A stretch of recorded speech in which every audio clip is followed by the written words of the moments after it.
Over this past summer and past semester, I've learned so much about teaching, especially in the summer.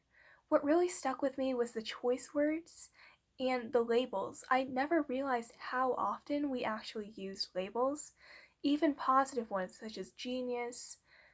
All of those could be transformed into a negative manner, and I changed my vocabulary in order to work around that.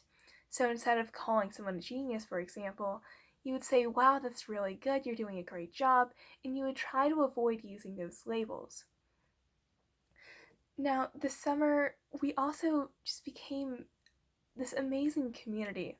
I think that living together with each other really solidified our friendships, and especially working with groups over this past semester, we've been talking to each other and just working together, and that has created such an incredible bond. But transferring that community feeling into the classroom, you just get to know each other. So every morning, like the kids would run up to me, give me a hug, they would tell me stories, and I would get to know each one personally. And that all together just creates this wonderful atmosphere, and the students know each other, and I know them, and together we're a community, just as we were in Aspiring Teachers.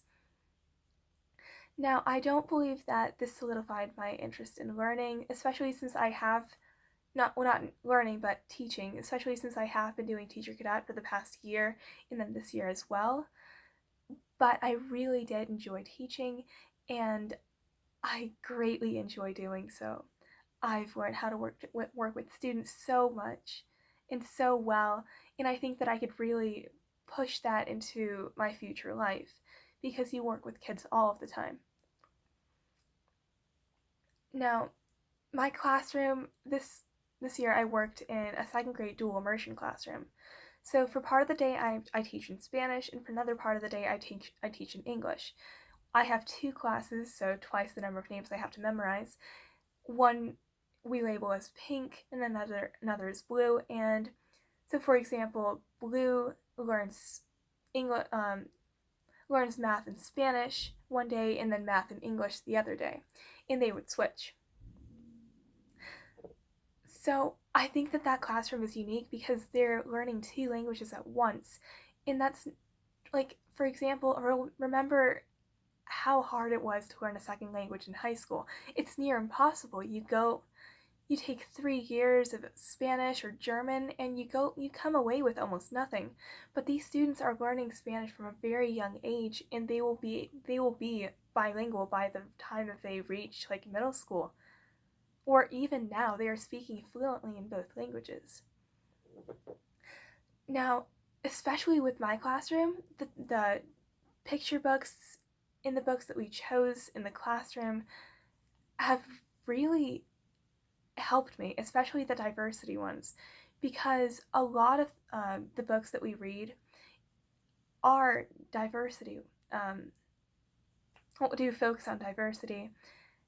And there are so many people from different cultures and countries that come into our classroom, not just Spanish speaking, but just Somali, we have some Chinese people, and all of those cultures come together, and the students need to realize that difference is good. And these diverse picture books pretty much create a window into a different life, and they learn to accept that. So one of my favorite picture books that I worked with is The Invisible Boy.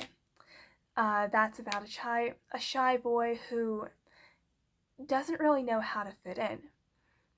And through the course of the book, he makes a friend, and he finally gets integrated into this friendship and society and community in the classroom, and he feels loved.